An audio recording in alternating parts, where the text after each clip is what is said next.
So I have a few notebooks that I've prepared for today. So I'm going to start with a kind of a demonstration of the workflow. So I'll spend a bit more time to show you how it works, and then I'll go more quickly over a few other examples. So here we're loading some data in the platform. I'll show you what it looks like. So here we have a small data set. You can see we just have around 10 points, not even 10 points, 9. And here we're looking at the design of a spoiler on a car, and you will have a couple of inputs. So here you can see the width, the core, the angle of attack, and then there's an output, which is the drag coefficient here.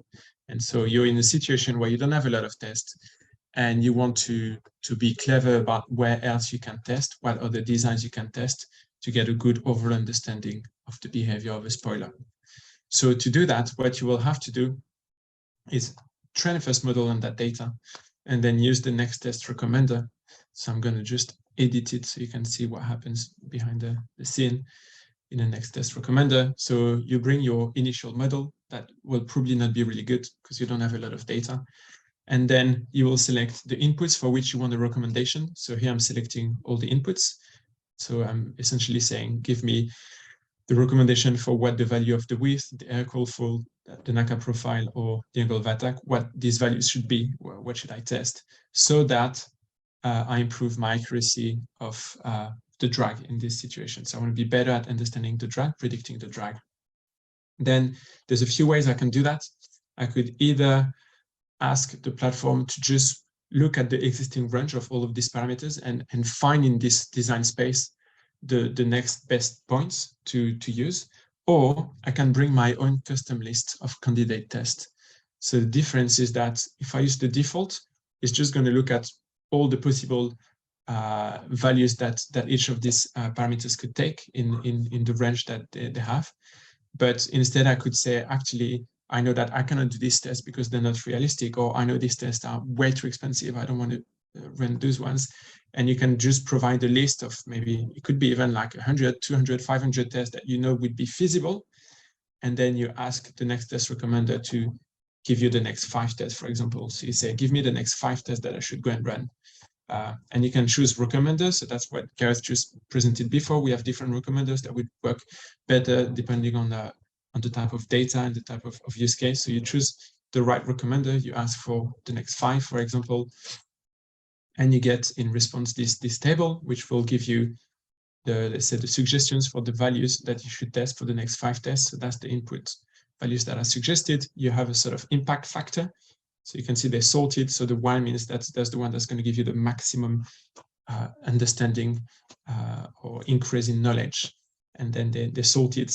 And then the way it works is that when you have this table, you can use it. So you can either export it. If you use APIs, you could just kind of grab it from somewhere else. But basically, you go test these 5 tests, 5 configurations, and then bring them back in the platform, and you just iterate a few times. So you do this once, and then you ask second iteration, give me the next 5 tests, and you do that a few times. So here I've done, I think 4 iterations. So I went from I think from 9 to 29 points. And what I've done is you can see how the model evolves, so how better it gets. But that's not enough, because surely if you get more data, your model will be better. But here you also want to compare how better it gets compared to, let's say, if I'd taken these points randomly. This is a bit, again, what Gareth was showing before. When you benchmark these methods, you want to compare to other methods. And so here, what I've done is that in a separate notebook, I've trained some models on data that was sampled randomly. So the same amount, like 9 and then 5 by 5. And then you have this sort of big plot here that, if I put full screen, is a nice way to kind of look at the results. So if first we look at how good is so here we have a Gaussian process regression model, and we look at how well this model does and how it improves with more data if the data is sampled randomly. So if we start with just 9 points, we evaluate how good the model is with these 9 points. We have these plots where we look at let's say the ground truth on the x-axis and the prediction of the model on the y-axis. And if a model is perfect, it would be fully aligned with the diagonal. And you can see here that, for example, the model is not great at lower values, but it's even worse at higher values. So here it's showing that if you just have 9 points, the model is pretty bad. And then you can see that if I add randomly 5 more points, the model is not getting much better. Maybe a little bit, but it's not really good. And I can do that multiple times. And I get to 29. And so if I just keep the first and the last, you can see the model maybe got a bit better at lower values, but especially at high values, he hasn't understood anything. So it looks like he hasn't done anything about this, and that's because the sampling was random. Now, if instead we look at the improvement of a model, if we use the NTR, so I'm starting with the same 9 points, and so you can see that like initially the model has the same accuracy, and then as I add the next 5 points, already you can see a change in behavior. So it looks like the NTR already realized I'm quite bad at high values of drag. I need to maybe understand better there. And just with the next 5 points, we've already realigned with the diagonal. And then you kind of see that the model is, again, slowly going to improve and get much better. And this faster than using the random sampling. And another way to visualize this is to look at a metric like the R-square or the mean square error and how it evolves with the number of sampling points. So you do that in the platform here as well. You can see we start with 9 points for both ways of sampling, so active learning and random. And you can see that initially they have the same error, but then the active learning methods gets the error down much faster than the random one. And then what you can do after that, for example, if you want to share this result with a colleague, is just use some key plots or key steps that you want to share, put them in a dashboard. So I've done that already. And that's a dashboard where you show how it works, how you get suggested the next 5 points to test, and then how the model gets better, how the mean square error goes down. Even here, you can look after 4 iterations, what is the MSE for both methods. You can see there's a reduction of 42%, for example, if you use the active learning. So that's hopefully an overview of how that can be done in the platform, how you iterate, and also a way to show that it's working. And now I have a couple of other examples.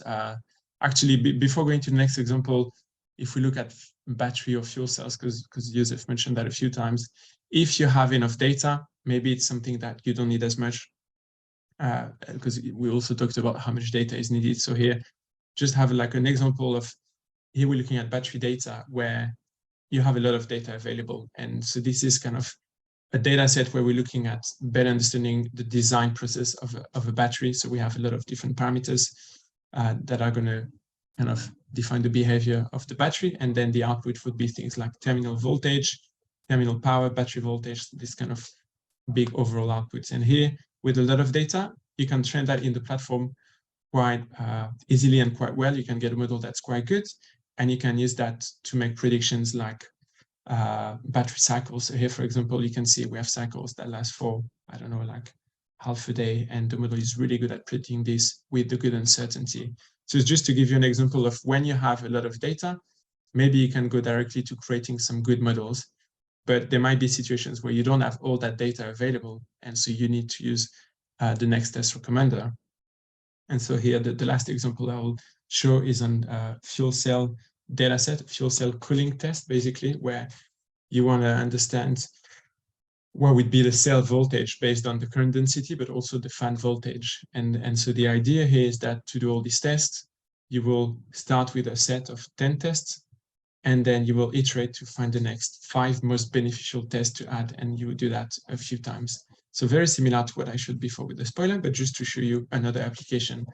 So here we've also even visualized the initial 5 tests that were available. You can see them in the kind of the space of current density, fan voltage, and the cell voltage. And you want to basically better understand that space. And so you would do the same. You train the model that you want to use, and then do the next test recommender. You provided the next 5 that you should go and test, and you do a few iterations on that. So here there might be three iterations. And then at the end, you have like all the sample points to get the best understanding of your design space. I think there's also a way to visualize how the model is getting better as you add the different batches to your model. You're getting a better result in this plot. So this plot is showing the ratio of the data that is satisfying, that is below kind of a given error. And you can see that as you add more batches, you're getting a better and better model that is going towards satisfying maybe like this criterion here. And again, this can be put in a dashboard. You can share that with other users, with your colleagues. We also have some customers who share this with their own customers, so they share a dashboard with their customers as well. So yeah, that's what I wanted to show in the platform today.